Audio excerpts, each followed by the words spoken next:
El hombre que el Estado había declarado muerto, con una frialdad casi mecánica, a las 6:05 de la mañana, estaba sentado ante mí, no en una visión etérea, ni en el limbo de un recuerdo desgastado por la vigilia, sino aquí, en la penumbra de mi sacristía, al mediodía, bebiendo con quietud un vaso de agua. La luz, filtrándose a través del vitral que narra la historia del buen pastor, teñía el aire con matices de azul y oro, y cada mota de polvo danzaba, iluminada, en el hilo del tiempo que se sentía suspendido. Fuera, el calor de la ciudad Juárez de un día cualquiera ya empezaba a hacerse sentir, pero aquí dentro, el mármol del piso y la gruesa piedra de los muros mantenían un frescor sepulcral, una especie de eco helado de las horas previas que aún se aferraba a mi piel. No, aquello no era un fantasma que venía a reclamar una oración olvidada o a reprochar una fe tibia, ni la imaginación, esa traicionera aliada de la soledad y el cansancio, jugándome una mala pasada a mi avanzada edad, después de una noche entera sin dormir, velando, rezando, despidiéndome de un alma que yo creía en camino hacia el juicio final. Era Ricardo Vargas, vivo, plenamente y exasperantemente vivo. Lo reconocí al instante, a pesar de que la luz tenue del vitral lo envolvía en un halo casi irreal, casi sagrado, que me perturbaba hasta la médula de mis huesos. Su cabello oscuro, que recordaba su origen mestizo, aún húmedo, quizás del agua que se había echado en el rostro, o del sudor frío de la impresión que la vida le había devuelto, se pegaba a su frente. Los ojos, esos ojos, eran los mismos ojos aterrorizados, de un pavor casi animal, que vi horas antes, justo cuando el velo de la muerte se cernía sobre él en el corredor de la muerte. Esos mismos ojos en los que se había reflejado una luz nueva, una rendición serena, cuando le di la absolución final, un último bálsamo para un alma que se creía perdida. Ahora, en ellos, el terror se había mezclado con una incredulidad aún mayor, una profunda extrañeza por su propia existencia, y sus manos, las mismas que temblaron con una fragilidad desgarradora al recibir la hostia sagrada, tan blanca, tan pura, tan portadora de una esperanza que apenas se atrevía a asir. Esas manos que yo había cubierto con las mías, temblorosas de compasión y de pena, mientras la enfermera preparaba la vía en su brazo, ahora sujetaban firmemente un vaso de cristal. El leve tintineo de los cubitos de hielo en el vaso era el sonido más real en aquella sacristía, un contrapunto a mi propia respiración, que se había vuelto superficial y entrecortada. El agua, fresca y limpia, parecía ser para él un símbolo de vida, de una segunda oportunidad que jamás imaginó y que yo, en mi limitada razón, no podía concebir. Los periódicos, esos heraldos de la verdad terrenal, ya lo gritaban en sus titulares con una urgencia brutal, tinta fresca sobre papel que aún no llegaba a secarse en los puestos de revistas de la ciudad, mientras el bullicio matutino se intensificaba. Ejecutado el asesino de Sofía Montero, había visto los montones,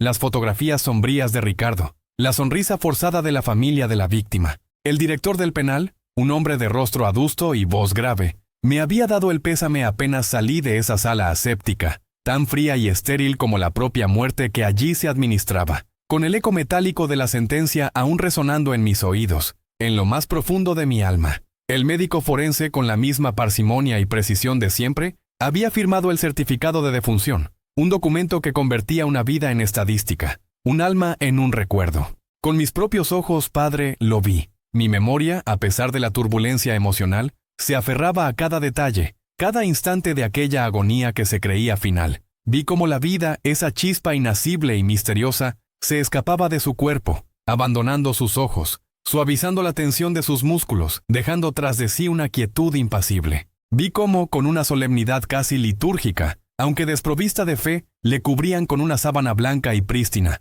la tela inmaculada sobre la carne silente, ya inerte, ya liberada de su prisión terrenal. En aquel momento, con el pulso tembloroso y una oración en mis labios, creí que su alma, al fin, estaba en manos de Dios, libre de la injusticia de los hombres, libre de la violencia de este mundo. Me había despedido de él, le había encomendado al Padre, había lamentado su muerte, llorado su destino, y sin embargo aquí estaba, con la carne intacta, los ojos abiertos, la respiración pausada y firme, el corazón latiéndole fuerte, inconfundiblemente audible en el silencio de la sacristía. Un latido que resonaba en mi propio pecho, desacompasando el mío, vivo, plenamente, respirando, bebiendo agua, un imposible andante, un milagro obsceno, pensé con una punzada de pánico, una transgresión de lo que creía conocer, un desafío a toda ley de la naturaleza, toda ley de los hombres, toda lógica que alguna vez creí entender, que mis años de estudio teológico y mi experiencia pastoral me habían enseñado. ¿Qué significado tenía esto? ¿Era una burla, una señal, una prueba de fe o de cordura? Mis manos temblaban con una fuerza incontrolable. El rosario de olivo que siempre llevo conmigo, que había apretado con tanta desesperación horas antes, ahora parecía una serpiente fría y muerta entre mis dedos. Mis rodillas, acostumbradas a la larga oración y a la pesada carga de las confesiones, flaqueaban bajo el peso de esta realidad, amenazando con dejarme caer. La fe, esa roca inquebrantable en la que había cimentado toda mi existencia, la que me había sostenido a través de incontables tragedias y dudas, se resquebrajaba, no para romperse, sino para abrirse, para transformarse, para dar paso a una comprensión más vasta, más inmensa, más aterradora y maravillosa ante la visión de lo que mis ojos veían. Era como si el mismo fundamento de mi mundo se hubiera desplazado. ¿Cómo? ¿Cómo, en el nombre de todo lo sagrado y lo profano, de la ciencia y del espíritu, pudo un hombre sobrevivir a una inyección letal diseñada con precisión para arrancar la vida, ser declarado muerto con toda la autoridad del Estado, su cadáver cubierto y preparado para el traslado a la morgue, y luego simplemente levantarse y caminar, como si despertara de un mal sueño? La simpleza de la imagen, despertar de un mal sueño, era casi irónica, una subestimación cruel de la travesía por la que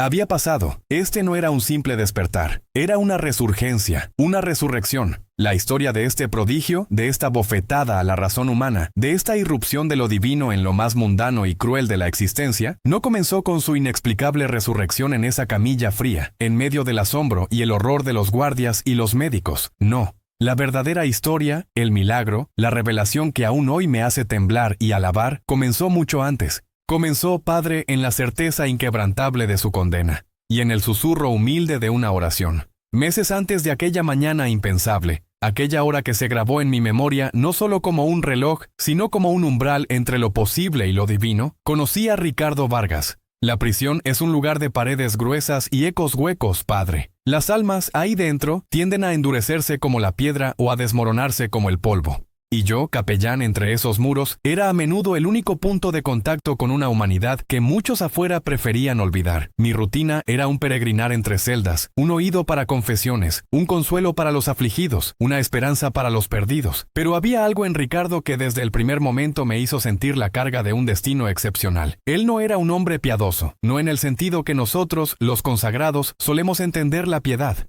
Era un producto crudo, casi brutal, de las calles endurecidas de Ciudad Juárez, un lugar donde la supervivencia a menudo se labra con filo y sombra. Su mirada, cuando por fin lograba que me la concediera, era la de un lobo acorralado. Una mezcla de desafío, cinismo y, subyacente a todo, un resentimiento profundo que se había cocido a fuego lento a lo largo de una vida marcada por la adversidad.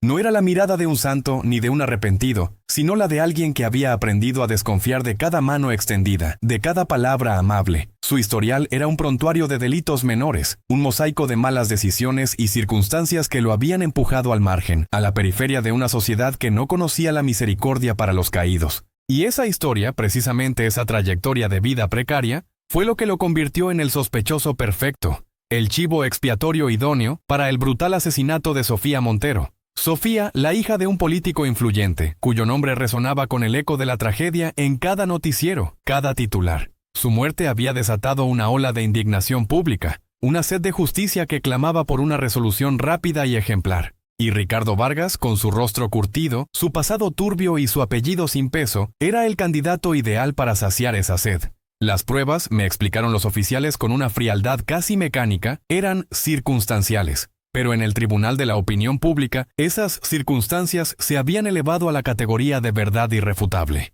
Había estado en el lugar equivocado a la hora equivocada. Había tenido altercados menores en el pasado cerca de la zona, y su coartada era tan frágil como el papel de arroz. Para la prensa era el monstruo que acechaba en las sombras de la ciudad, el depredador que había cegado una vida joven e inocente, y la maquinaria de la justicia tan implacable en su movimiento como un reloj sin pausa. Se había puesto en marcha, con Ricardo en el centro de su engranaje. Mis primeras charlas con él, en el pequeño locutorio con la ventanilla de cristal y la red metálica, eran como intentar dialogar con un muro de piedra. Apenas me miraba, Padre. Sus respuestas eran monosílabos, gruñidos apenas audibles que se ahogaban en el aire viciado de la prisión. Inocente, decía, pero no con la vehemencia del ofendido, sino con la resignación lúgubre de quien sabe que el mundo ya ha dictado su sentencia, y que su voz es tan inútil como un grito en el desierto. No era una apelación a mi juicio, sino un eco distante de una verdad que nadie más quería escuchar. Yo, como capellán del reclusorio, había visto a muchos hombres clamar inocencia, algunos con una convicción genuina que se quebraba bajo el peso de la evidencia, otros con la astucia del lobo viejo que aún intentaba el último engaño. Había aprendido a leer los matices, las fisuras en la fachada de la culpa y la inocencia. Pero en los ojos de Ricardo, en esa mirada huidiza que de vez en cuando se posaba en mí antes de desviarse hacia el suelo, no veía la malicia fría de un asesino. No había en él la crueldad inherente que uno a veces percibe en aquellos que han tomado una vida con intención. Lo que veía era un pánico primario, el terror mudo y abismal de un animal atrapado en una trampa que no comprende, que se ha cerrado sobre él sin aviso ni explicación. Era como si el peso de todo un sistema, toda una sociedad enardecida, hubiera caído sobre él, aplastándolo, y él simplemente no entendiera por qué. No había lógica en su castigo, en su mente. Era una fuerza ciega, imparable, que lo había arrastrado de las calles a ese cubículo de cemento y rejas. Y yo, sentado frente a él, me sentía como un espectador impotente ante la tragedia griega de un hombre que era, al mismo tiempo, víctima y villano a los ojos del mundo.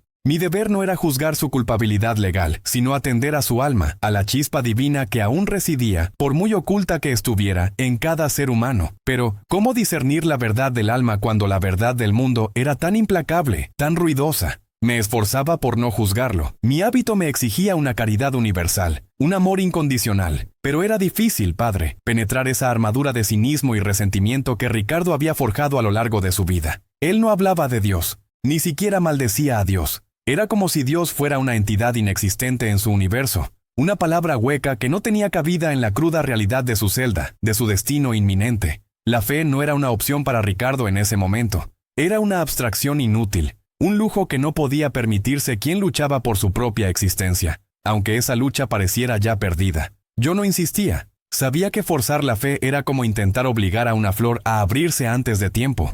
Solo se lograría romperla. En su lugar, le ofrecía mi presencia, silenciosa al principio, luego con pequeñas conversaciones sobre el clima, sobre las noticias del exterior, filtradas y adaptadas para no perturbarlo más de lo necesario, sobre los triviales quehaceres de la vida fuera de esos muros.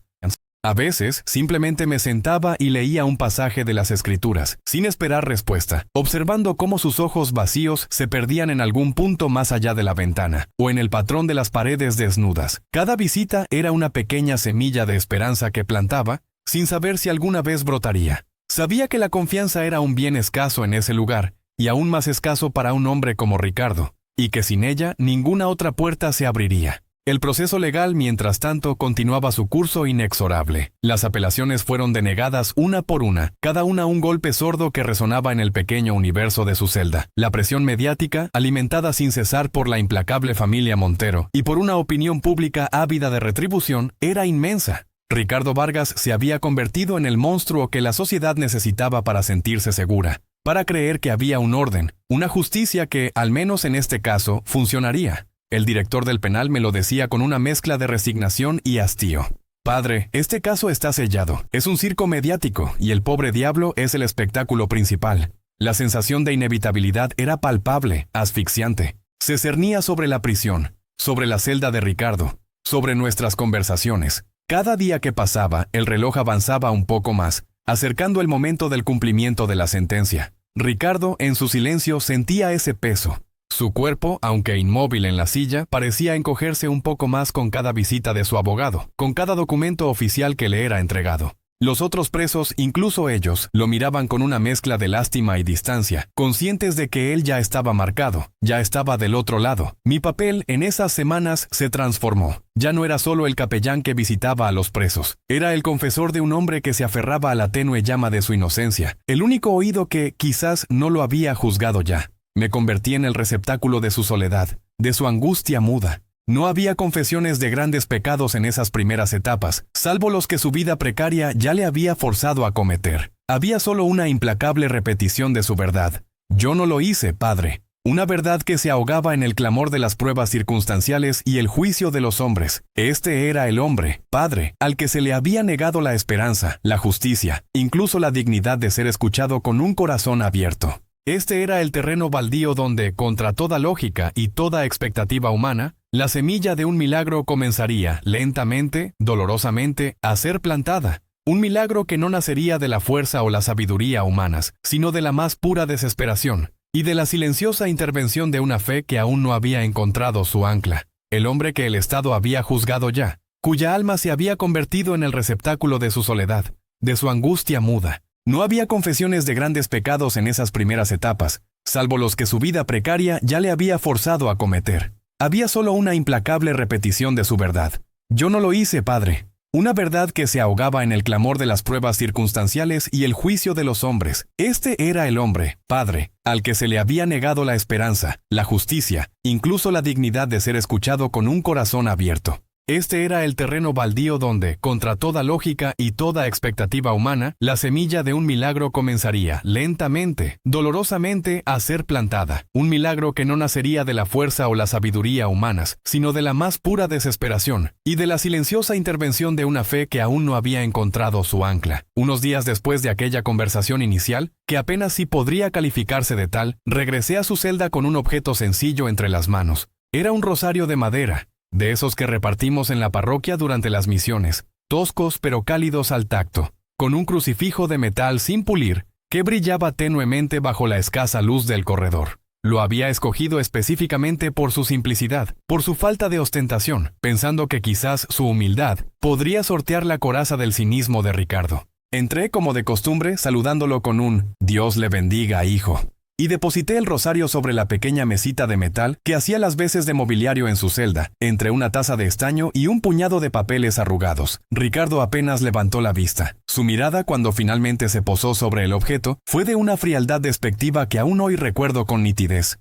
Era una mirada que había visto antes en los ojos de hombres rotos por el sistema. Hombres que habían aprendido a desconfiar de cualquier gesto que se pareciera remotamente a la esperanza. «Dios no vive aquí, Padre», me dijo con una sonrisa amarga que más bien parecía una mueca de dolor. Su voz era áspera, rasposa, como si llevara mucho tiempo sin usarse para algo más que monosílabos. La frase me heló la sangre, no por su impiedad, sino por la profunda desesperanza que destilaba. ¿Cuántas almas en esos pasillos, en ese infierno en la tierra, habían llegado a la misma conclusión? Dios, pensaba Ricardo, había abandonado ese lugar hacía mucho tiempo, si es que alguna vez había osado pisarlo. El rosario, a sus ojos, no era más que un fútil intento de imponerle una fe que él creía inútil, una burla más a su ya destrozada dignidad. No me dio tiempo a responder. Se encogió de hombros, se giró hacia la ventana enrejada que daba a un pequeño patio de cemento, y con un gesto de desinterés estudiado, me dio la espalda. La conversación, si es que así podía llamarse, había terminado. No insistí. Era una de las primeras lecciones que aprendí en mi ministerio. La fe no se impone, se siembra. Y a veces, Padre, la semilla necesita un tiempo extraordinariamente largo para germinar, especialmente en tierras tan áridas como el corazón de un hombre que ha sido despojado de todo. Recogí el rosario, que él no había tocado, y lo coloqué de nuevo sobre la mesita antes de irme. Su rechazo no me sorprendió ni me desanimó del todo. Solo confirmó la magnitud del desierto que había que cruzar. Pensé en el Evangelio, en la parábola del sembrador, y en cómo algunas semillas caen en pedregal, o entre espinos, pero también pensé en la persistencia del labrador. En las semanas siguientes, mi estrategia cambió. Dejé de hablarle directamente de Dios, del Dios juez, del Dios que a menudo asociamos con el castigo y la culpa, ideas que, para un hombre como Ricardo, solo reafirmarían su convicción de que estaba irremediablemente perdido. En su lugar, comencé a hablarle de la Madre. Comencé a hablarle de Nuestra Señora de Guadalupe, la Morenita. En nuestro México, Padre, la Virgen de Guadalupe no es solo una figura religiosa, es el corazón de nuestra identidad, el puente entre lo indígena y lo español, la que nos unió en un abrazo de fe y ternura. Le conté a Ricardo la historia de Juan Diego, el humilde indígena a quien la Madre de Dios se apareció en el cerro del Tepeyac. Le hablé de cómo ella, la Reina del Cielo, eligió a un hombre sencillo, descalzo, sin poder ni riqueza, para entregar su mensaje de amor y consuelo. No escogió a un sacerdote, ni a un noble, ni a un poderoso, sino a un hombre del pueblo, un marginado, como tantos de los que languidecían en ese penal. Le pinté con palabras el cuadro de su imagen milagrosa, su tez morena, el manto estrellado, la luna a sus pies, el ángel que la sostiene. Describí sus manos juntas en oración, sus ojos bajos y llenos de compasión. ¿No estoy yo aquí que soy tu madre? Le recordaba la frase que, para nosotros, es un bálsamo para el alma. Le hablé de cómo ella es el refugio de los desamparados, la que acoge al afligido, la que escucha el clamor de sus hijos cuando nadie más lo hace, cuando las puertas de la justicia humana se cierran, cuando la sociedad los ha olvidado o, peor aún, los ha condenado sin piedad.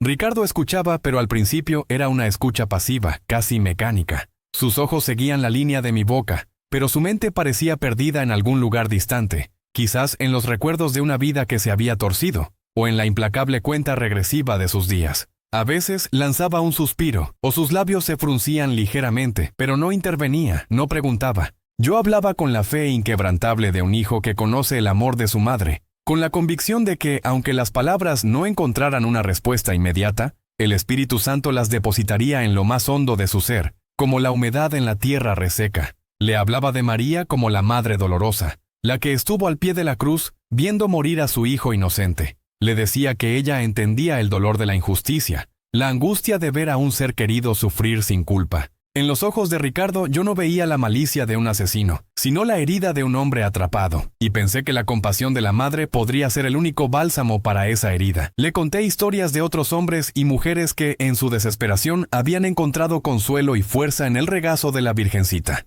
No eran historias de liberación milagrosa de las cárceles, sino de liberación interior, de paz encontrada en medio de la tormenta. Le hablaba del poder del rosario, no como un amuleto mágico, sino como una cadena de amor que nos une a María, y a través de ella, a su Hijo. Semana tras semana, mis palabras fueron una gota de agua sobre una piedra, una y otra vez, con la misma constancia y paciencia. El tiempo en prisión tiene una cualidad peculiar. Se estira y se contrae. A veces parece detenerse, otras se acelera implacablemente. Para Ricardo, cada día era un paso más hacia el precipicio. Para mí, cada visita era una oportunidad de tender un puente, de encender una diminuta chispa. El ambiente de la celda era siempre el mismo. El olor a humedad y a desinfectante barato. El eco distante de voces y de cerrojos. La luz mortecina que se filtraba por la pequeña ventana enrejada. Ricardo solía estar sentado en el borde de su catre, los hombros encorvados, las manos inertes sobre sus rodillas. Sus ojos, antes tan esquivos, empezaron a detenerse en mí por períodos más largos, aunque sin una expresión clara. Era como si la constancia de mi presencia, de mis palabras que no juzgaban ni exigían, empezara a perforar la gruesa armadura que se había construido a lo largo de los años. Yo no le pedía que rezara ni que creyera. Solo le ofrecía una historia, una imagen, una promesa de amor maternal. Un día, al llegar a su celda, lo encontré en una posición ligeramente diferente. Había una quietud en el aire que no era la habitual desesperanza. Mientras me acercaba, mis ojos se posaron sobre la pequeña mesita de metal. Y allí, padre, estaba. No en su lugar habitual sobre la mesita, sino en sus manos. Ricardo Vargas, el hombre que había rechazado la idea de Dios en ese lugar, el cínico y resentido producto de las calles, estaba sentado, con la mirada perdida en algún punto del muro, y entre sus dedos ásperos y callosos, sostenía el rosario de madera simple que yo le había llevado. No estaba rezando, no había movimiento de sus labios, ni el ritmo de las cuentas deslizarse entre sus dedos. Simplemente lo sostenía, lo miraba. Su pulgar, casi de forma inconsciente, acariciaba la aspereza de las cuentas de madera, como si su simple textura le ofreciera un ancla en su océano de desesperación. Era un gesto tan pequeño, tan sutil, que cualquiera podría haberlo pasado por alto. Pero para mí, fue como ver un brote verde asomarse en medio de un desierto. Era la primera señal, la más tenue y frágil, de que la semilla había finalmente encontrado un poco de tierra fértil. El rosario no era una varita mágica, por supuesto. No era un talismán que lo liberaría de sus cadenas físicas. Pero para Ricardo, en ese momento, se había convertido en un objeto de conexión, un símbolo tangible de la presencia de algo más allá de los muros de cemento y el peso de su condena. Quizás no fuera Dios en quien pensaba directamente, sino en esa madre que, según mis palabras, no abandona a sus hijos. Quizás el tacto de la madera le recordaba la tierra, la vida, algo real y cálido en un mundo de metal frío y rejas. No dije nada sobre el rosario, no quise romper el delicado hechizo de ese momento. Me senté en el banquillo de metal frente a él, y simplemente lo observé, sintiendo una punzada de emoción en el pecho. Las lágrimas amenazaron con desbordarse, no de tristeza, sino de una profunda gratitud. Gratitud por la infinita paciencia de Dios, por la intercesión silenciosa de Nuestra Señora, por la tenacidad del espíritu humano que, incluso en la más profunda de las noches, busca un atisbo de luz. Esa tarde nuestras palabras fueron pocas. Le hablé, como siempre, de la Madre de Guadalupe, de su amor incondicional, y él escuchó, con el rosario aún en sus manos, sin soltarlo. No fue una conversión repentina, ni un arrebato de fe. Fue un inicio, un germen. Fue el momento en que un hombre, en el corredor de la muerte, con el mundo entero dándole la espalda, se aferró a un pedazo de madera, a la imagen de una madre. Fue el primer eslabón en la cadena de fe que, contra todo pronóstico, lo llevaría de regreso a la vida. Y yo, padre, fui testigo del inicio de esa inexplicable alquimia, esa lenta y dolorosa transformación del corazón, que solo puede ser obra de la gracia divina. La cuenta regresiva de su sentencia continuaba implacable, pero dentro de Ricardo, en ese rincón olvidado del mundo, una nueva cuenta había comenzado,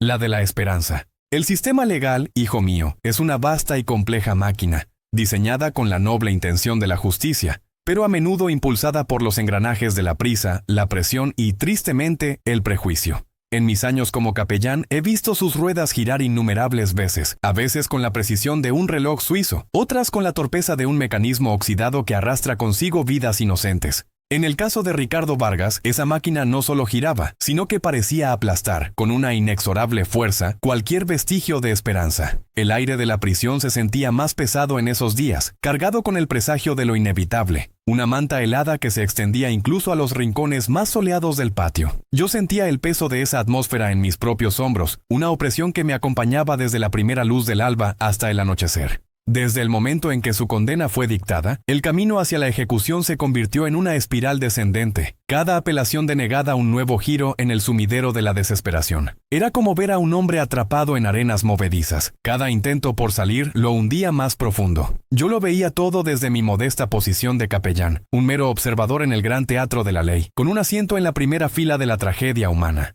Mi función era consolar, sí, ofrecer una luz espiritual, pero ¿cómo consolar un cuerpo que era arrastrado a la oscuridad por una fuerza tan masiva e impersonal? A veces sentía un nudo en el estómago, una punzada de impotencia que me recordaba los límites de mi vocación ante la dureza del mundo. Mi fe me sostenía, por supuesto, pero no siempre podía apaciguar el grito silencioso de mi conciencia, que clamaba por una justicia más terrenal, más tangible para aquel joven. Recuerdo las tardes en que los abogados de oficio de Ricardo, hombres y mujeres, debo decir, dedicados y con un idealismo ya muy gastado por la realidad del sistema, venían a visitarlo. Solían llegar con el rostro marcado por el cansancio de largas jornadas en tribunales polvorientos y oficinas mal iluminadas. Sus trajes, a menudo arrugados, y sus portafolios repletos, olían a papel viejo, café frío y la tensión de las batallas legales. Traían pilas de documentos, terminología legal incomprensible, impresos en papel de baja calidad que crujía con cada manipulación, y rostros que, con cada semana que pasaba, se volvían más sombríos, más resignados. Sus ojos, antes llenos de una chispa de lucha, se tornaban opacos, velados por una niebla de derrota inminente. El timbre de sus voces, al explicar los veredictos, se volvía más bajo, casi un murmullo, como si temieran que el eco de sus palabras pudiera reverberar en los pasillos de la prisión, llevando consigo el frío anuncio de la fatalidad.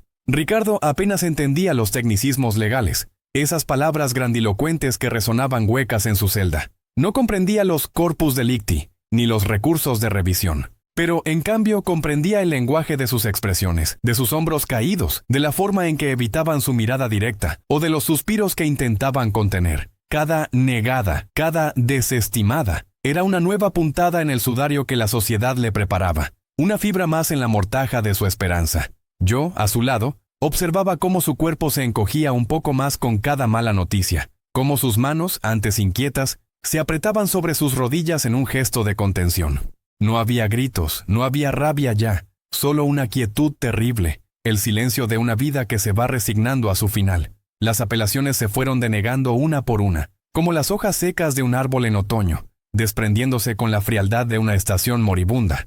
Primero, la apelación de procedimiento, argumentando fallos en la recolección de pruebas, en la cadena de custodia, en la imparcialidad de ciertos testimonios. Recuerdo al abogado, un joven de apenas 30 años, con el rostro aún fresco de idealismo, que me explicó con voz temblorosa que había detectado irregularidades graves. Había puesto toda su fe en ese primer intento, en la lógica del derecho, pero la respuesta llegó rápida y contundente. Denegada, se dijo. Un portazo en la cara de la justicia. Vi cómo la chispa en los ojos del abogado se apagaba un poco más, cómo la rigidez de su postura se aflojaba, cediendo ante el peso de la máquina. Luego, la apelación de sentencia, buscando una conmutación de la pena, un argumento por la humanidad, por las circunstancias atenuantes, por la posibilidad de redención. Sin lugar, dictaminaron, con la misma frialdad de un martillo golpeando una losa de mármol. Esa fue otra estocada, una que me hizo sentir un escalofrío en la espalda. ¿Es que no había espacio para la compasión, para la segunda oportunidad? ¿Era la ley tan inflexible como la roca, incapaz de moldearse ante el clamor de un alma?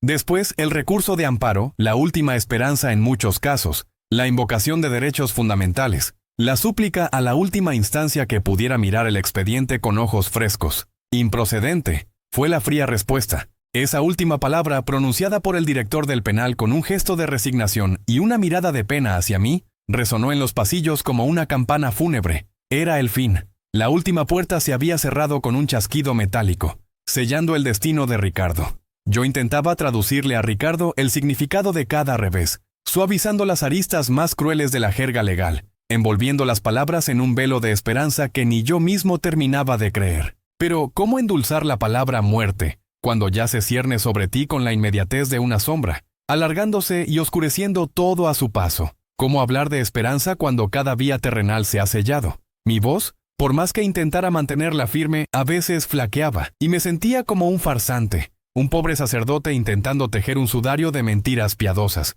El muchacho escuchaba con una quietud que a veces me preocupaba más que cualquier arrebato. Otros reclusos, ante noticias similares, explotaban en gritos de rabia, en puñetazos contra los muros, en torrentes de maldiciones, pero Ricardo no. Él simplemente encogía los hombros, bajaba la mirada y se sumergía en un silencio tan denso que parecía absorber el sonido a su alrededor. Era una quietud de resignación, sí, pero también de agotamiento.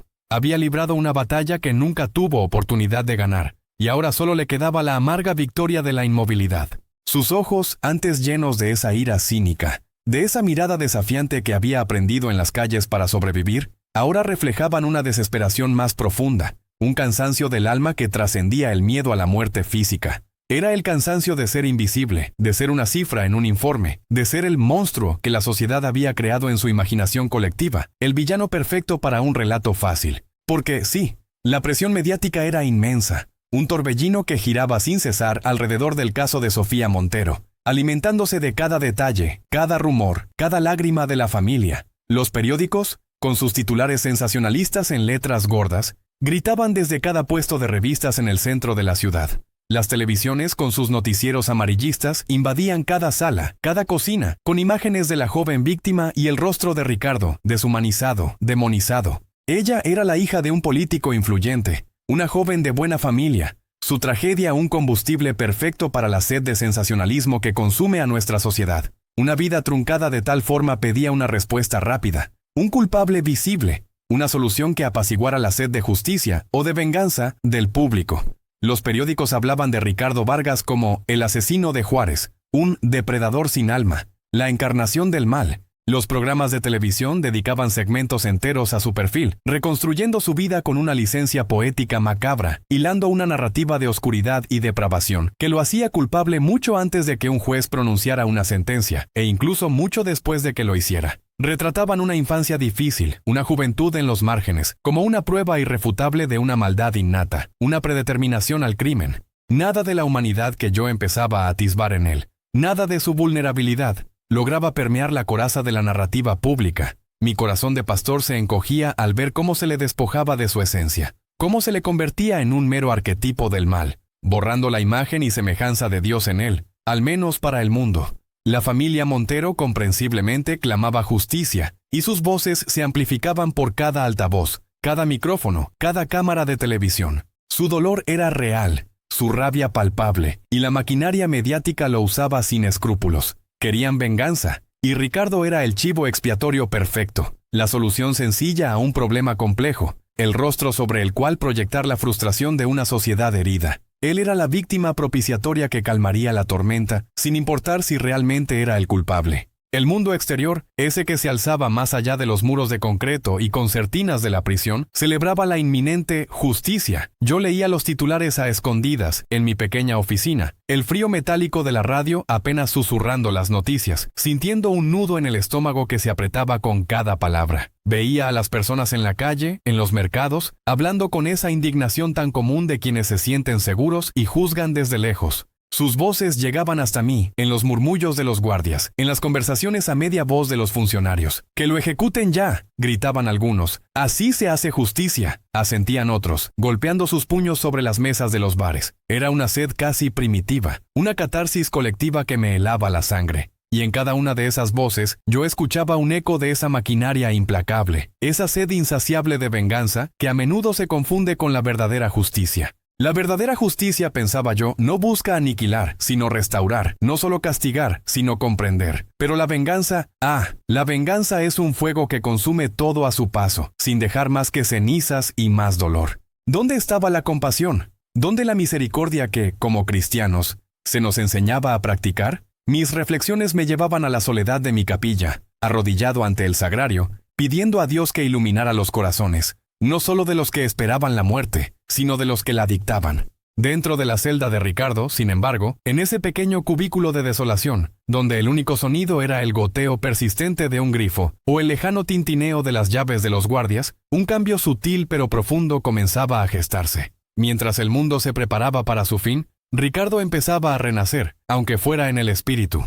Sus ojos, que antes rehuían los míos, cargados de desconfianza y cinismo, ahora me buscaban, a veces con una pregunta tácita que no se atrevía a formular, otras con una necesidad imperiosa de hablar, o simplemente de ser escuchado. Se había abierto una pequeña grieta en su coraza, y a través de ella una luz tenue comenzaba a filtrarse. «Padre», me dijo una tarde, mientras el sol declinaba y pintaba de naranja y púrpura las altas ventanas enrejadas, tiñendo el concreto de la celda con un fulgor melancólico. El aire era pesado, con el vaho de la humedad del concreto y el olor a encierro. Había estado sentado en su catre de metal, el rosario de madera simple que le había regalado hacía semanas, ahora no sobre la mesa, sino envuelto en su puño, como un ancla, como un salvavidas. Las cuentas, que antes permanecían pulcras, ahora mostraban el desgaste del roce constante con su piel. La madera se había oscurecido con el sudor y la presión. Se había convertido en una extensión de su mano, un refugio tangible. «No entiendo nada de lo que dicen los abogados»,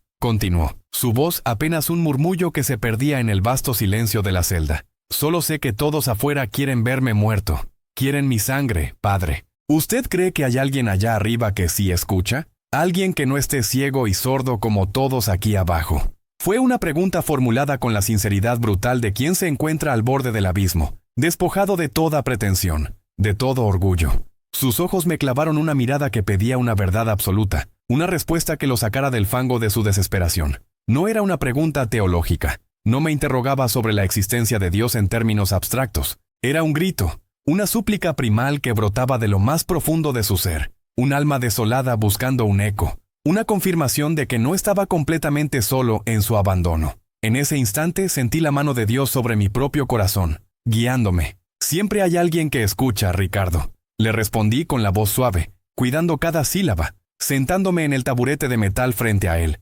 inclinándome ligeramente para que supiera que toda mi atención, toda mi presencia era para él. Mis ojos no lo abandonaban, buscando transmitirle la verdad que brotaba de mi fe. Y a veces, cuando nadie más escucha, cuando el ruido del mundo es ensordecedor, es cuando esa voz se hace más clara, más cercana. No le hablé de sermones complicados, ni de dogmas intrincados, de los que yo solía predicar en las misas dominicales, porque sabía que su corazón, endurecido por la vida y el cinismo, no estaba preparado para ellos. Le hablé de nuevo de la Virgen de Guadalupe, de la Morenita, esa imagen tan grabada en el alma mexicana. La madre que se aparece a los humildes, a los desamparados. Le conté la historia de Juan Diego, el humilde indígena que recibió su mensaje en el Tepeyac, en un tiempo de conquista, de dolor, de profunda desesperanza para su pueblo. Le recordé que ella no se presentó a reyes ni a sacerdotes, a los poderosos de la tierra, sino a un sencillo indígena, alguien que, como él, era invisible para el mundo, alguien que no tenía voz ni poder. Le dije que su mensaje es siempre de consuelo, de amor incondicional, de no temer. Ella dijo a Juan Diego que no temiera nada. ¿Sabes, Ricardo? Que no se afligiera, porque ella era su madre, la madre de todos, y prometió protegerlo. Ella es el refugio de los que no tienen refugio, Ricardo. La que clama por sus hijos cuando su voz se ha agotado, cuando el mundo les ha negado hasta el derecho a ser escuchados. Ella es el puente entre el cielo y la tierra para los olvidados. Él me escuchaba, y noté que su mirada se posaba en el crucifijo de mi cuello. Un pequeño de plata que llevaba años conmigo, luego en su propio rosario, apretado en su mano. Era como si comparara, como si buscara una conexión entre lo que yo decía y lo que él ya sostenía. No articulaba muchas palabras, pero el silencio que llenaba la celda no era ya el de la hostilidad, el de la desconfianza, sino el de la contemplación, quizás el de una incipiente esperanza. Frágil como el cristal recién formado, pero inconfundible. Podía sentir el cambio en el aire, una rendición silenciosa, un acto de fe inicial. Entonces, un día, lo encontré rezando. Era una tarde gris. La luz filtrándose por las estrechas ventanas apenas iluminaba el polvo que danzaba en el aire estancado. La prisión estaba en su habitual estado de sopor vespertino, con los ruidos amortiguados de voces lejanas y el crujido del edificio, no de rodillas, con devoción formal y los ojos cerrados, como un feligrés en misa, sino sentado en el borde de su catre, los hombros encorvados en una postura de abatimiento, el rosario de madera deslizándose, una cuenta tras otra entre sus dedos nudosos y maltratados por el trabajo. Era una imagen conmovedora de la vulnerabilidad humana. Sus labios se movían, apenas un murmullo inaudible. Una oración secreta y personal. Era un rezo torpe, lo confieso. No seguía la cadencia de las Avemarías ni los Padre Nuestros que yo le había enseñado con paciencia. Era más bien una letanía de miedos, de arrepentimientos, de súplicas incoherentes que se agolpaban en su garganta, como un torrente de palabras que por fin encontraban salida. Había un quejido en ellas, un lamento, pero era sin duda una oración. Era el diálogo de un hombre desesperado con lo divino. ¿Qué le pides, Ricardo?, le pregunté, con la precaución de no interrumpir el hilo, ese vínculo tan frágil que se estaba tejiendo entre él y lo sagrado. Mi voz era apenas un susurro. Él levantó la vista, sus ojos algo enrojecidos, quizás por el esfuerzo o por lágrimas contenidas, pero con un brillo distinto, una chispa de intensidad que no le había visto antes. No sé, padre, digo lo que se me viene. Le pido a la Virgencita que no se olvide de mí, que sepa que yo no fui yo el que la mató. Su voz se quebró en la última frase, una confesión de vulnerabilidad que rara vez se permitía, un sonido desgarrador que me atravesó el alma. No pedía ser liberado, hijo mío.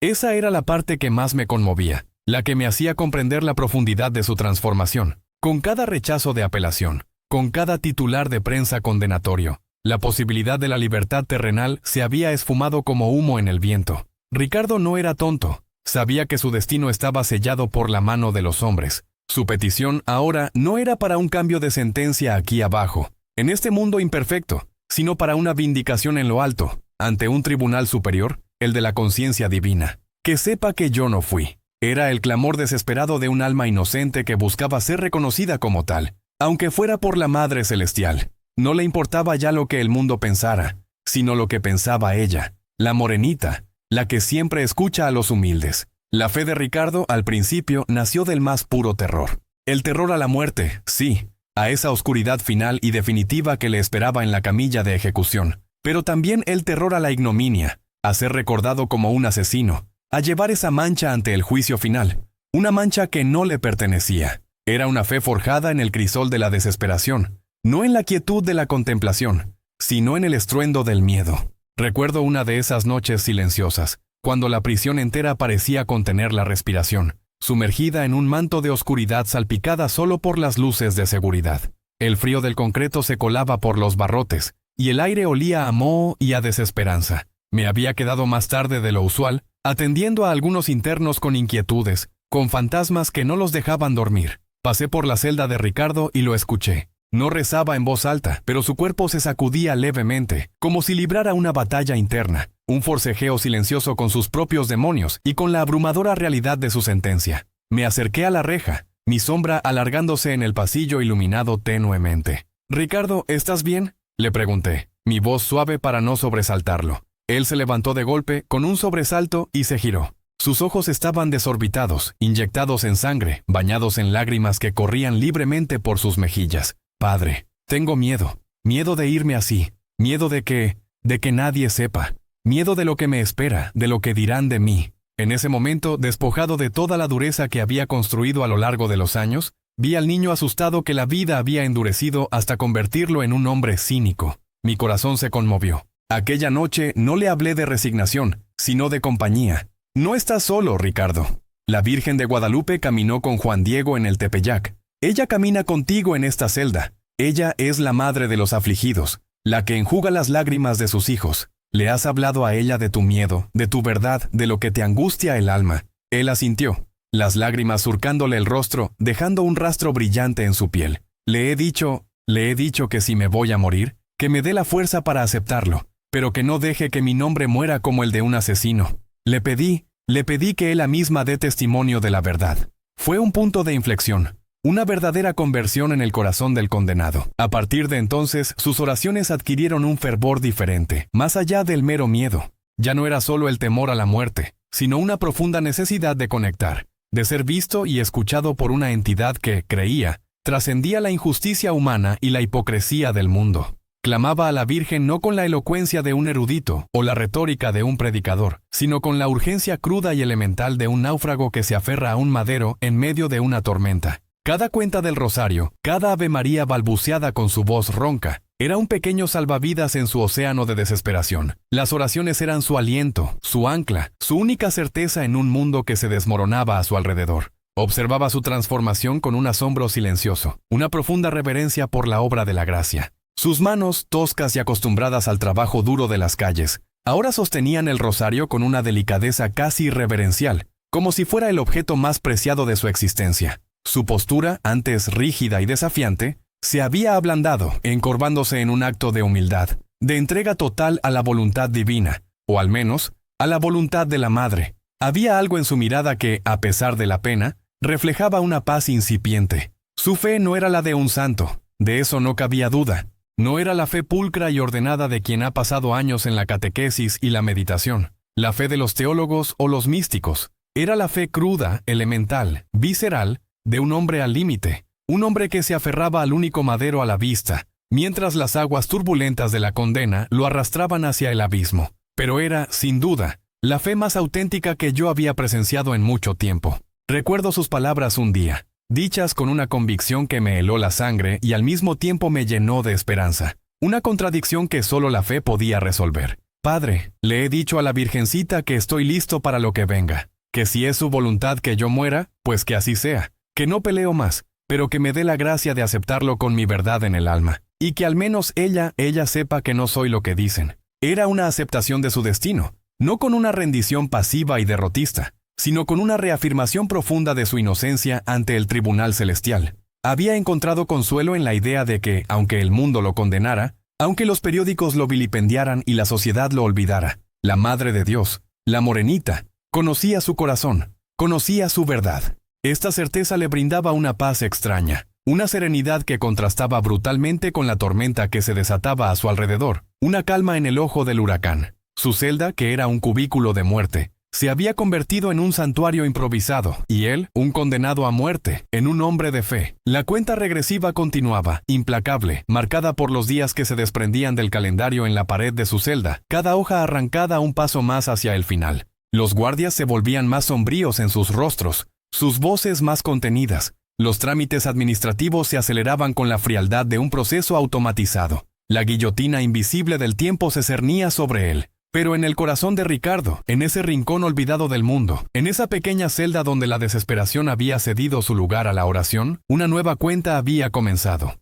Una cuenta hacia la esperanza, hacia la fe, hacia una verdad que ni las rejas ni las sentencias humanas podían acallar. Y yo, hijo mío, fui testigo de esa inexplicable alquimia, esa lenta y dolorosa transformación del corazón, que solo puede ser obra de la gracia divina, un milagro silencioso que se gestaba entre cuatro paredes. Una semilla había sido plantada en el suelo más árido, en el lugar más improbable, y contra todo pronóstico, comenzaba a germinar, prometiendo una vida nueva, más allá de la muerte. La noche antes de la ejecución fue de una quietud terrible, hijo mío, una quietud que no era de paz, sino de un aliento contenido, como si el mundo entero se hubiera agazapado en espera del amanecer. Recuerdo la frialdad de los muros de la prisión, más pronunciada que de costumbre, y el eco de mis propios pasos mientras me dirigía a la celda de Ricardo. Era una hora indecible, esa penumbra tardía que precede al alba, donde la oscuridad aún reina, pero ya se siente el presagio de la luz que pugna por nacer. En el capítulo anterior, les hablé de una semilla que germinaba en el corazón de Ricardo, en el suelo más árido. Esa noche, esa semilla había brotado, no en un jardín de flores, sino en el desolado paisaje de su alma, un brote tenue pero inquebrantable, nutrido por las lágrimas y las oraciones de los días pasados. Yo mismo, debo confesarlo, me encontraba en un estado de ánimo que oscilaba entre la profunda tristeza y una especie de asombro reverencial. Había acompañado a tantos hombres a las puertas de la eternidad. Había presenciado el terror, la rabia, la resignación, pero Ricardo era distinto. Desde aquel día en que lo encontré con el rosario en las manos, su espíritu había comenzado una metamorfosis silenciosa, un milagro gestado lejos de las miradas, en el más íntimo santuario de su ser. Mis rodillas dolían de tanto rezar, mis ojos estaban enrojecidos, pero mi corazón, a pesar del dolor que anticipaba, albergaba una extraña paz, la certeza de que Dios no estaba ausente de ese lugar de sombras. No lo estaba, no. Él estaba allí, velando, esperando. Cuando llegué a la celda, la pequeña luz tenue que filtraba del pasillo iluminaba el rostro de Ricardo. Estaba sentado en su catre, los hombros relajados, el rosario de madera que le había entregado enroscado suavemente entre los dedos. No había rastro de la furia, ni del cinismo, ni siquiera del pánico que lo había habitado durante tanto tiempo. En su lugar había una serenidad que me desarmó, una calma que solo puede venir de una profunda entrega, de una aceptación que trasciende el miedo más primario a la muerte. Sus ojos, antes tan esquivos, tan opacos, me miraron con una claridad que me hizo pensar en el agua de un río que por fin encuentra su cauce y fluye sin obstáculos. Me senté en el banquito de metal que habían dispuesto para mí, y por un momento solo hubo silencio entre nosotros. Un silencio que hablaba volúmenes, un espacio sagrado donde la fe y la desesperación se encontraban y se abrazaban. Le ofrecí una pequeña Biblia que llevaba conmigo. ¿Le gustaría que le leyera algo, Ricardo?, le pregunté. Mi voz apenas un susurro en la inmensidad de la noche. Él asintió levemente, con una dulzura que nunca le había visto.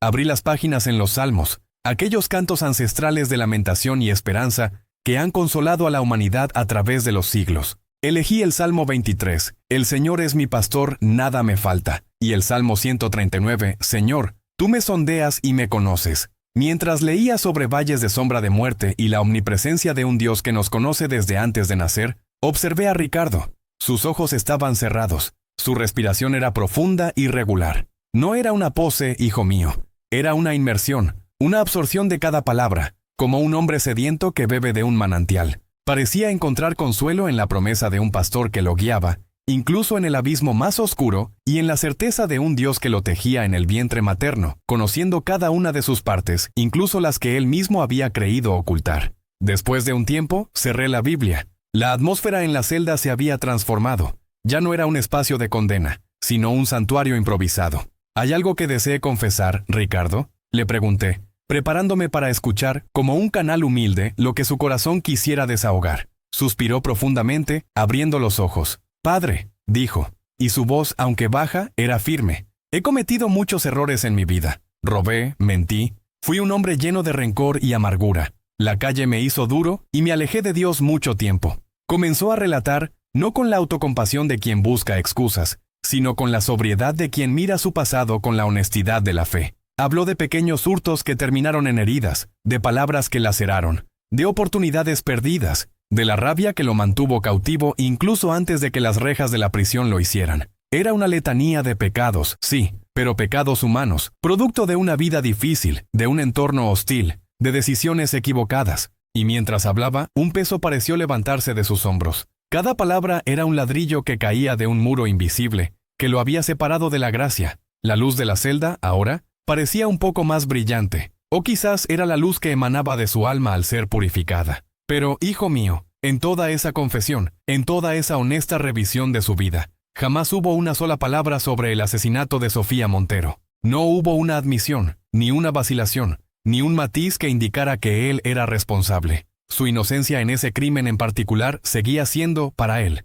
una verdad inquebrantable, tan real como el rosario en sus manos. Y yo, que había escuchado 1001 confesiones, que había discernido la verdad en los murmullos más sutiles, supe en lo más profundo de mi ser que Ricardo decía la verdad, que este hombre, que estaba a punto de enfrentar la muerte, llevaba el corazón libre de esa sangre. La absolución que le di no fue solo un rito, fue un bálsamo. Un abrazo de la Iglesia a un alma que, a pesar de sus errores, buscaba redención y verdad. Después de la confesión, el silencio regresó, pero esta vez estaba imbuido de una paz profunda. Fue entonces cuando Ricardo me miró con una intensidad que no olvidaré jamás. «Padre», comenzó, y su voz estaba cargada de una emoción contenida, pero también de una certeza que me sobrecogió.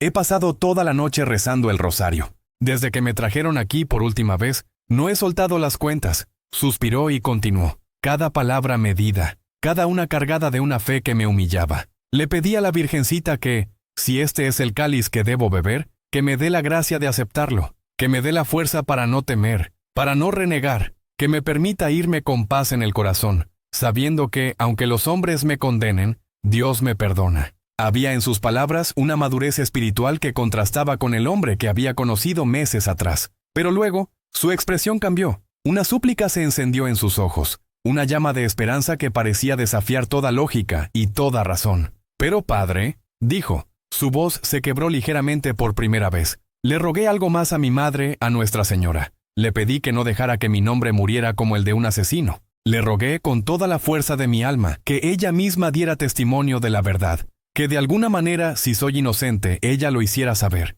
Le dije que solo ella sabe mi corazón, que solo ella puede ver la verdad cuando nadie más la ve». Sus ojos me traspasaban, buscando en los míos no una respuesta lógica, sino una resonancia de esa fe pura y desesperada. Le pedí que fuera mi abogada, mi intercesora, que si tengo que morir, que mi muerte no sea una mentira, que mi verdad, que la verdad, no se quede sepultada conmigo. Al escuchar sus palabras, sentí un escalofrío que me recorrió el cuerpo, una mezcla de dolor inmenso por su destino, y una punzada de una esperanza ilógica, casi irreverente. ¿Daría la Virgen testimonio de la verdad? ¿Cómo podría ser eso posible? ¿Cómo, en este corredor de la muerte, con el sistema legal ya dictando su implacable final, podría la Madre de Dios intervenir de una manera tan tangible? Mi razón clamaba por lo imposible, pero mi fe, avivada por la de Ricardo, susurraba que para Dios no hay imposibles. Solo pude asentir, mis ojos llenos de lágrimas que no pude contener. «Ella escucha a sus hijos, Ricardo», le aseguré, tomando su mano y apretándola.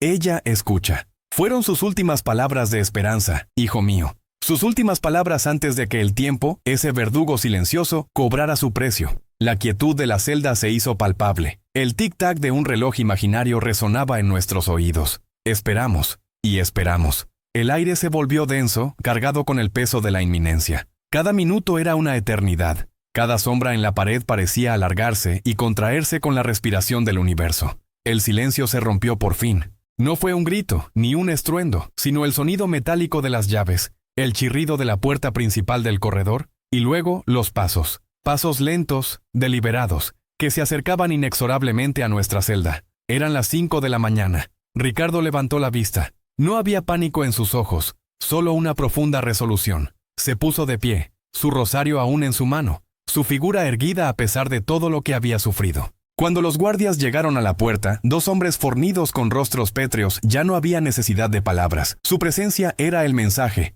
Uno de ellos abrió la pequeña mirilla de la puerta y me hizo un gesto. Era hora. Me puse de pie. Mi cuerpo se sentía pesado, como si yo mismo llevara el peso de la losa que estaba a punto de caer. Le di a Ricardo la bendición final, trazando el signo de la cruz en su frente. «Que la paz de Cristo esté contigo, Ricardo», le dije, mi voz ronca de emoción. Él solo asintió, una vez más, con esa serenidad que me había asombrado. Sus ojos se encontraron con los míos por un instante, y en esa mirada vi no una despedida, sino una entrega. Una entrega a Dios, a la Virgen, a la verdad que él sostenía en su corazón. La puerta de la celda se abrió con un estruendo metálico. Los guardias entraron y el aire se volvió frío y cortante. Uno de ellos se acercó a Ricardo. «Es hora, Vargas», dijo con una voz monótona, casi mecánica. Ricardo no respondió con palabras. Dio un último vistazo a la celda, al lugar donde había encontrado su fe, y luego se volvió hacia los guardias. Dio un paso, luego otro. Su caminar era digno, sin arrastrar los pies, sin mirar hacia atrás.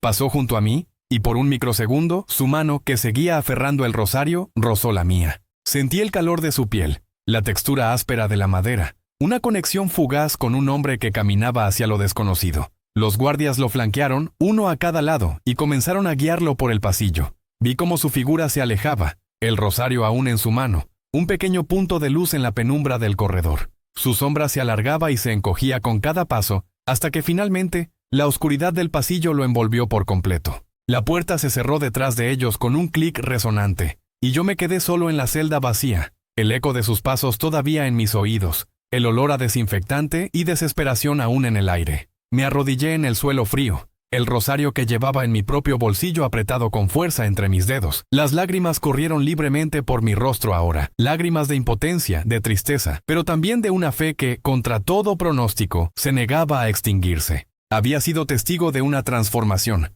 de la resurrección de un alma antes de que el cuerpo siquiera se detuviera. Había visto la semilla germinar, crecer y florecer en la fe más pura, y aunque la razón me decía que todo había terminado, que la justicia humana había seguido su curso implacable, algo en lo más profundo de mí, la voz de la esperanza, me decía que la plegaria de Ricardo a la Madre Dolorosa no había sido en vano, que si ella había prometido dar testimonio de la verdad, no había poder en la tierra ni en el cielo que pudiera impedirlo.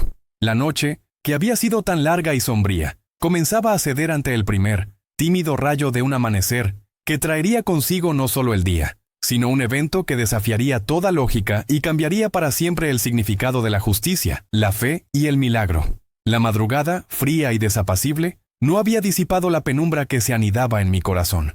Los primeros atisbos de luz apenas lograban colarse por las estrechas ventanas de la cabina de observación, proyectando sombras fantasmales sobre las caras pétreas de los funcionarios y las figuras sombrías de los guardias. Desde allí, con el cristal blindado separándome de la realidad más cruda, lo vi todo. Sentía el metal frío del pasamanos bajo mis dedos nudosos, un ancla débil en el torbellino de emociones que me asaltaba. Había rezado, había intercedido. Había atestiguado una fe incipiente y pura nacer en el rincón más oscuro del alma de un hombre. Y aún así, la inexorable maquinaria de la justicia humana avanzaba. Ricardo estaba ya en la camilla, sus brazos extendidos, atados con correas de cuero a los lados. Su rostro, antes marcado por el terror y la desesperación, mostraba ahora una quietud extraña, una serena resignación que me helaba la sangre. Quizás era la paz que la oración y la entrega a la Virgen le habían concedido, o tal vez el efecto de los sedantes iniciales. Quería creer lo primero. Un par de enfermeros con guantes de látex y rostros inexpresivos prepararon la vía intravenosa en su brazo derecho.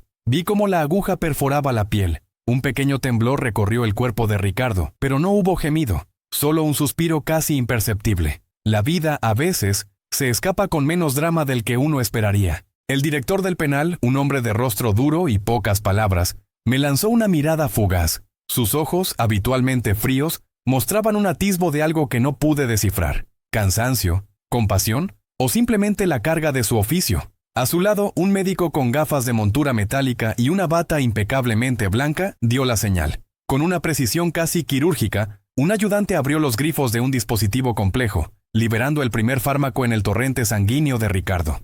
El silencio en la cabina se hizo denso, opresivo. Cada respiro se sentía como un trueno. Mis ojos estaban fijos en Ricardo. Vi cómo sus párpados pesaban, cómo su respiración, antes apenas perceptible, se ralentizaba aún más. La tensión en su cuerpo cedió. Sus músculos se relajaron. Sus facciones se suavizaron, casi como si el miedo final se hubiera desvanecido, reemplazado por un sueño profundo. Quise gritar, quise correr, quise detener el tiempo, pero era inútil. El plan ya estaba en marcha. Los siguientes fármacos fluyeron, y con cada gota sentía un pedazo de mi alma desgarrarse. Los médicos se inclinaron sobre él, auscultando su pecho con estetoscopios helados, revisando sus pupilas con pequeñas linternas. 1 minuto, 2, 3, la eternidad en ese espacio de tiempo. Luego, el médico de las gafas metálicas se enderezó, miró su reloj y asintió con la cabeza, una señal apenas perceptible. Abrió una carpeta que llevaba en la mano y con una voz baja y profesional que resonó como un gong en el silencio de la sala,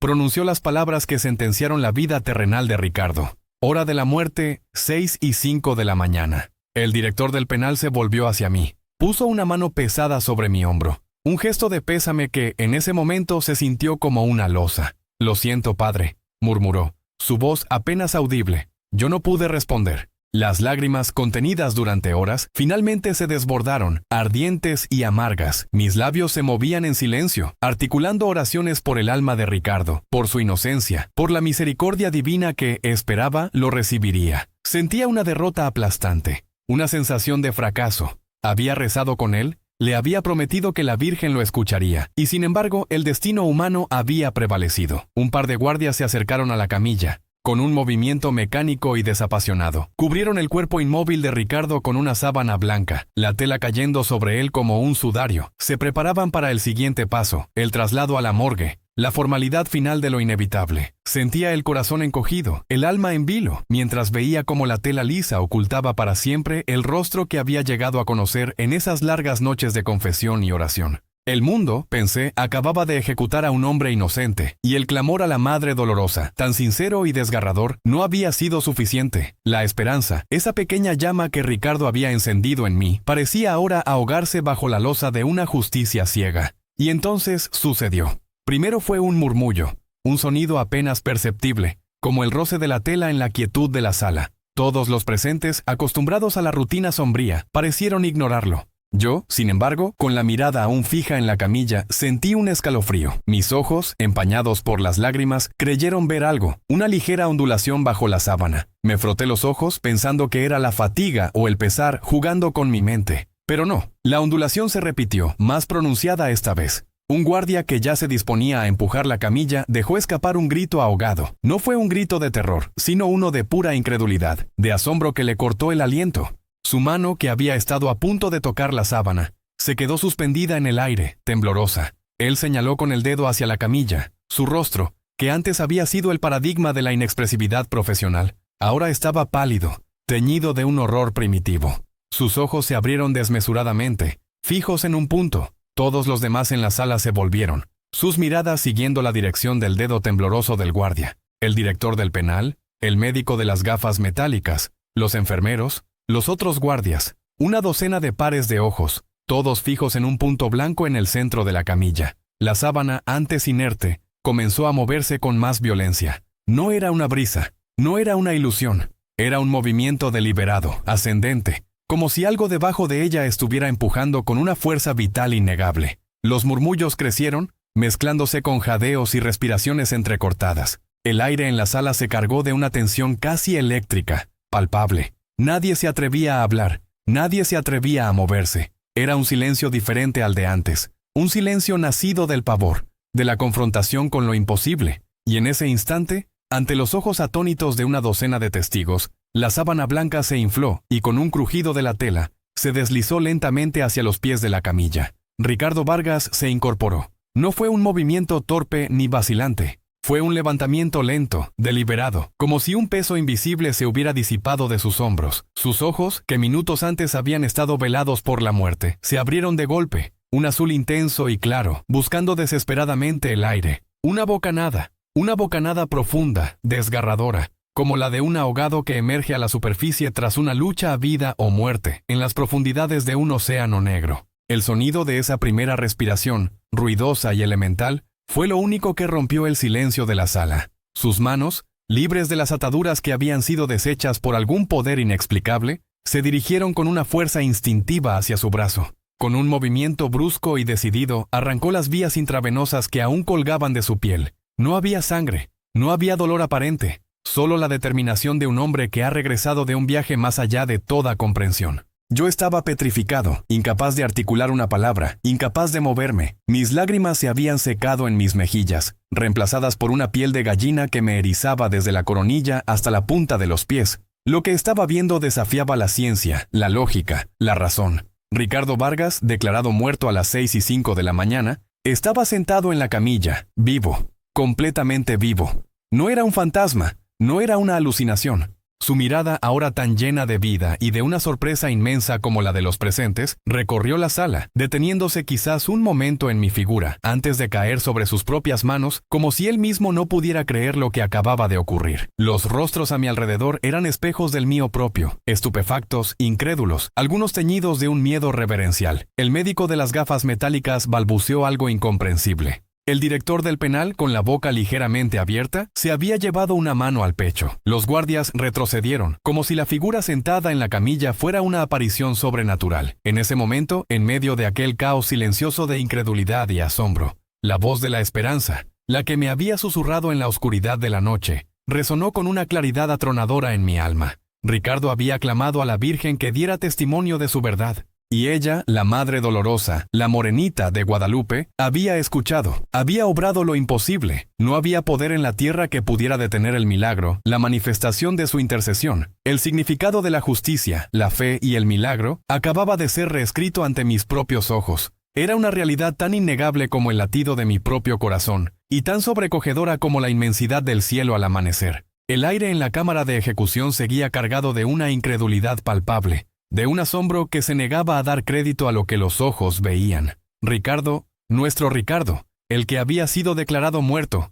ahora respiraba, parpadeaba, se incorporaba con una vitalidad tan ajena a la ciencia como cercana al milagro. Mi corazón latía a un ritmo que creía olvidado, una mezcla de terror y éxtasis puro. Pero lo que en ese momento ignorábamos, lo que mi mente aún no podía concebir, era que la mano de Nuestra Señora no solo se había posado sobre la camilla de la muerte, sino que se extendía mucho más allá, tejiendo hilos invisibles de verdad y justicia a cientos de kilómetros de distancia. Mientras los guardias y el personal médico, con rostros lívidos, se debatían entre el pánico y la estupefacción, intentando comprender lo incomprensible de un hombre que volvía a la vida sin secuelas en una carretera desierta y polvorienta que serpenteaba a través de la Chihuahua más profunda, otro hombre se desmoronaba. Eduardo Montero, hermano de Sofía, la joven asesinada, conducía con el peso de meses de insomnio y una culpa que le roía las entrañas. Era un hombre de negocios, de apariencia fría y calculada, pero por dentro el infierno personal que había creado se había vuelto insoportable. Durante todo este tiempo, mientras el mundo clamaba por la ejecución de Ricardo, Eduardo había mantenido una fachada impecable de víctima doliente. Pero cada noticiero, cada titular que anunciaba el fin de Vargas, era un golpe de martillo sobre su propia conciencia.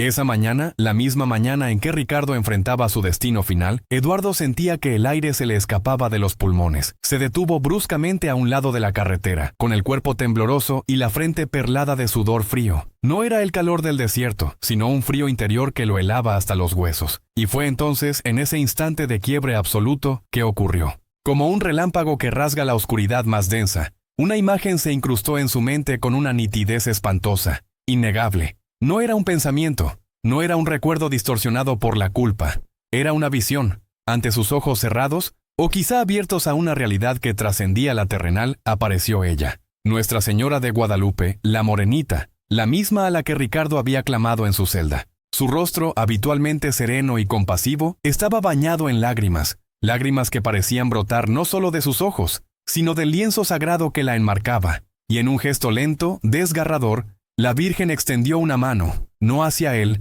sino hacia una imagen que flotaba a su lado. Las manos de Sofía. Las manos de su hermana, cubiertas de sangre, con los dedos ensangrentados. No eran las manos de un cadáver, sino las manos vivas y dolientes de quien había sido traicionada. La visión no pronunció palabras, pero el mensaje fue más claro que cualquier grito. La verdad. La verdad que él había sepultado bajo un manto de mentiras y conveniencia. La verdad de su crimen, de su sangre derramada. Fue una revelación tan devastadora, tan real y urgente, que la coraza de su silencio y de sus años de cinismo se hizo añicos. El miedo, la vergüenza, el remordimiento, todo se convirtió en una necesidad imperiosa de confesión. No había escape, no había forma de vivir un minuto más con esa imagen grabada en el alma, con la mirada llorosa de la madre que lo había expuesto. Eduardo encendió el motor de su auto y condujo como un desquiciado, no hacia su casa, no hacia la huida, sino hacia la fiscalía más cercana. Sus manos temblaban en el volante, su respiración era agitada, pero por primera vez en meses sentía que un peso inmenso comenzaba a levantarse de su pecho.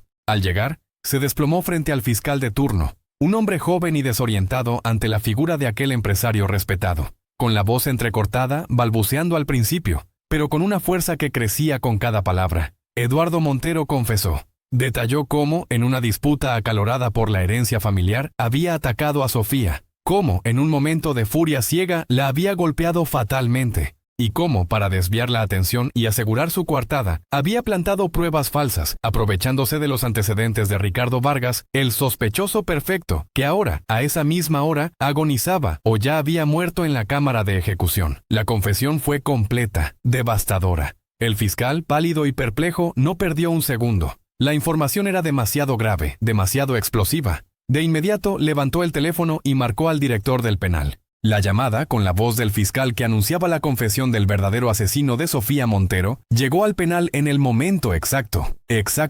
cuando el caos reinaba en la cámara, cuando los médicos y los guardias, con los ojos desorbitados, intentaban comprender cómo un hombre declarado clínicamente muerto estaba perfectamente vivo, sentado en la camilla, arrancándose las vías del brazo, sin ningún daño aparente, ni cerebral ni físico. Era la intervención divina en su forma más pura y espectacular, un milagro doble, sincronizado por la misma mano, la de la morenita, que había obrado tanto en el cuerpo como en la conciencia, para proclamar la verdad a un mundo que la había ignorado. Ricardo Vargas salió libre. El escándalo, como era de esperarse, fue mayúsculo. Una marea de incredulidad y asombro que inundó los medios y las conversaciones en cada rincón del país. Los hechos, sin embargo, eran irrefutables, tan contundentes como el latido del corazón que los médicos habían declarado muerto. Aquellos que estuvimos en aquella fría cámara, los guardias con sus rostros pálidos, los médicos que se negaban a creer lo que sus propios ojos atestiguaban.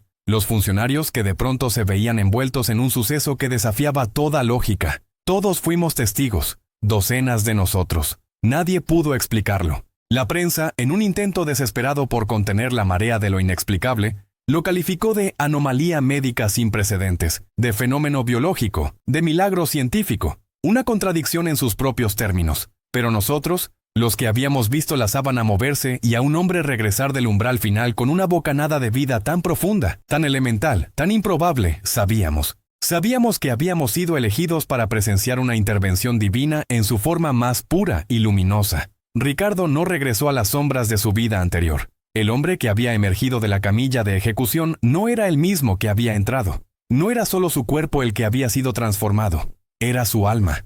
Hoy, vive en una modesta casita, a un par de cuadras de mi parroquia, en la quietud de un barrio donde la vida transcurre con la placidez de un río lento. Es un hombre callado, de mirada profunda y serena, cuya sola presencia es un sermón viviente para nuestra comunidad. Rara vez habla de lo que ocurrió, pero la paz que emana de él es más elocuente que 1000 palabras. Su historia, susurrada primero, luego proclamada con fe inquebrantable, fortaleció la creencia de muchos. Fue un recordatorio tangible, un golpe de campana que resonó en el alma de todos, de que la oración de un corazón desesperado puede, en efecto, mover el cielo. En las bancas de la iglesia se comentaba el poder de la morenita, de su intercesión, de su amor maternal que no conoce límites ni injusticias humanas. La gente venía a confesarse con un fervor renovado, a rezar con la esperanza de que, así como Ricardo fue escuchado, también lo serían ellos. A veces, cuando la luz del atardecer tiñe de oro los vitrales de la iglesia y lo veo sentado en la última banca, con el viejo rosario de madera que le di, el mismo rosario que lo ancló en la desesperación y en la fe entre sus dedos, entiendo algo más profundo. Comprendo que Dios no obró ese milagro solo para salvar a un hombre inocente de una condena injusta. Era más grande que eso.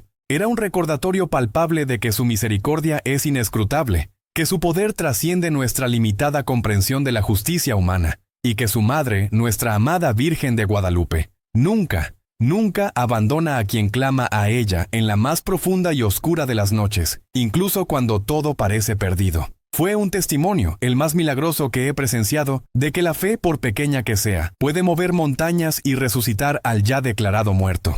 Y por ello solo podemos dar gracias.